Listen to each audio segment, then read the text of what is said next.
Welcome to another video on geometry. Today we'll be talking about symmetry. So what is symmetry? The dictionary definition is put up on screen here, but for those that are having difficulties visualizing, you can think of it like a mirror. So we have an image and a mirror image. When we piece this image and mirror image side by side, we get a symmetrical figure. So, or it's like this triangle here. If I want to make a symmetrical figure of it, can think I suddenly unfold it and to get this image that looks like a rhombus. So here are some symmetrical and asymmetrical figures. So for symmetrical we have this arrow here, this circle with an X, and for asymmetrical we have this trapezium here and this talking head. So the reason why they are symmetrical or asymmetrical is because there is or is not this thing called a line of symmetry. So the line of symmetry is the line at which the shape is cut into half, and these halves are exact, so they match each other. And you can think of it like a mirror again. So like looking at this figure down below, we have the line drawn, which is the line of symmetry. So if I fold this rectangle along the line of symmetry, I'll get an exact two halves that match one another. So it's like folded, and there's no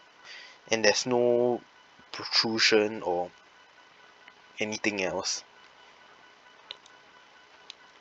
So looking back at these figures, you can see that for this arrow we actually have a line of symmetry straight down the middle. For this circle with an X is more interesting. We have one vertically down, one horizontally across. Even this X are also lines of symmetries, but if we see for the asymmetrical figures, we can't really find that. So we can talk about some of the characteristics for line of symmetry. So here are some shapes, and that when they are in a symmetrical figure, these shapes have the same distance away from the line of symmetry. And but along on the two other sides, they are flipped horizontally. So if you do not really know what this means, there are some of the figures on screen here. So obviously when you flip a rectangle, it does not really change shape. But when you flip an arrow, the pointy part points to the other side, the head. And for the triangle, it's also something like that. And for a line, it's like they both may touch the line of symmetry, but they are moving further and further away from the line of symmetry on the other end. So before we talk about this question, if you still have problems visualizing how symmetrical figures are like about the line of symmetry, you can go to Google Slides. They actually have this function called rotate horizontally, if I'm not wrong. Yeah, and it shows you how the figures different shapes will be like across, like on different sides of the line of symmetry. So let's look at a few applications and questions. So this question is asking us to complete the figure to make it symmetrical, like find the other half. So looking at it, we can see that this is the figure that we are given, and AB is our line of symmetry. So for symmetry, it's really a lot about visualizing. So pretend we have a symmetry machine. On the right hand side, we have the figures given. So if we want to rotate, we rotate this square horizontally, we still get a same square. But if we rotate the triangle horizontally to the left, we get a triangle that is facing the left. So now we can piece out our puzzle together. So first we talk about this, the third triangle, the third square from the top. So obviously the distance away from the line of symmetry is the same. So if it's touching the line of symmetry, this will also touch the line of symmetry. Then we look at the fourth one. See that there are one square spacing between each of them from the line of symmetry. So it matches, and for the second square from the top, also the same thing. And for the most top square, you can see that there's a distance of 2 squares from it.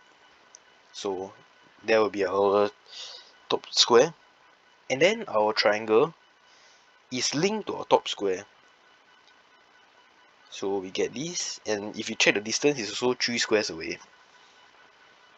So there we have it, we got our answer, which is 4. So another type of question is this type, where they ask you how many squares you need to complete the symmetrical figure. So one tip that really helped me during my P6 math is that math is all about flipping the paper around, especially for geometry. So what I want to do here is you zoom in on this picture, and then you tilt it. If you have problems visualizing, tilting it and making the line of symmetry a vertical line down will help you quite a bit. Alright, so to be more detailed, let's analyze this figure step by step. So first we have this first part, which is like this. So firstly, on the left hand side, you can see a distinct V made out of 2 squares and 1 triangle. But on the other side, it looks a bit strange. So you can tell that there's actually missing a square, which is this. So we need to add one more square here, and that is that is it for this part. So we look at the next part, which looks like a square, but it's missing a small square. So complete this, you'll get a symmetrical figure. And our last part. So this one looks more like not a square, but it looks something like 2 rectangles that overlap each other. So as you can see this part, there is a square attached to this triangle, but there's no square attached to this triangle. So we need one here to make it look symmetrical. And here it is. So in total we have 3 squares to make it a symmetrical figure. And that's our answer. So this topic really emphasizes heavily on visualization skills, and if you are still struggling with symmetry, do try out the method on Google Sites where you rotate the figure horizontally.